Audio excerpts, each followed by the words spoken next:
Miracle.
Amazing tennis tonight. How about a big hand for a fantastic performance, Alex Ayala and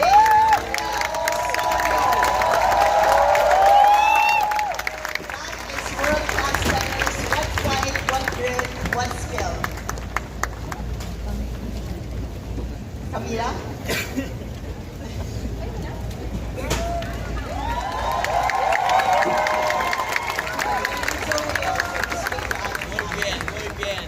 So Camila, wow, incredible tennis you played tonight. Every game you had to push. Tell us how hard you had to fight to win that match tonight. Good evening, everyone.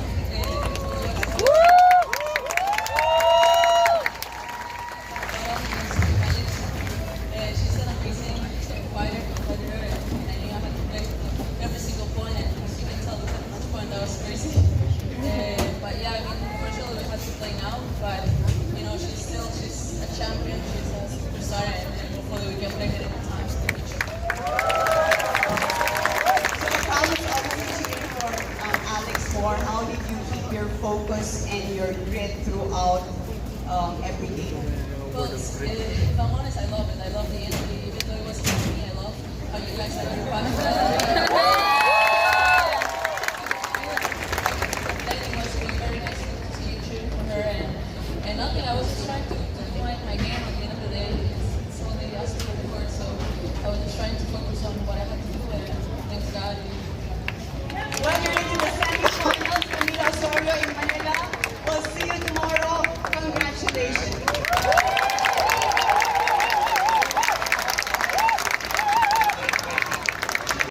Hit some balls to the crowd for them to enjoy.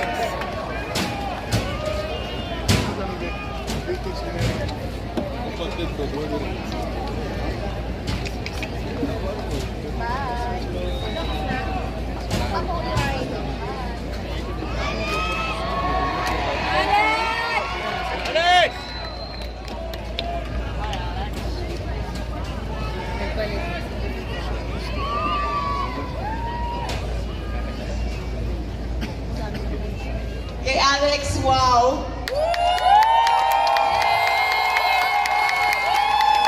Na-inspire mo muli ang ating mga kababayan at pinasaya mo ang lahat. Di lang dahil sa galing mo sa tennis, kundi dahil sa iyong fighting spirit. Gano'ng katindi ang laban mo ngayong gabi?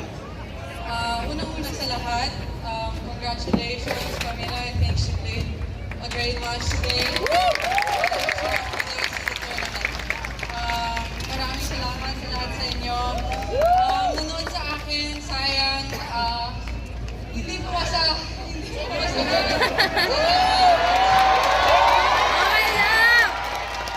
Importante, nandito ako sa Manila, nandito ako sa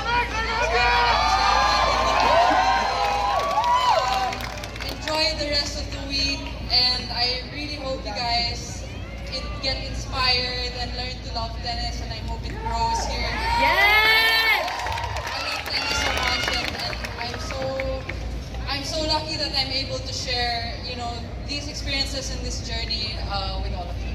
Okay, Alex, thank you. Know the Philippines loves you and will be watching every game, no matter what country nandun ang mga Pinoy para sa'yo.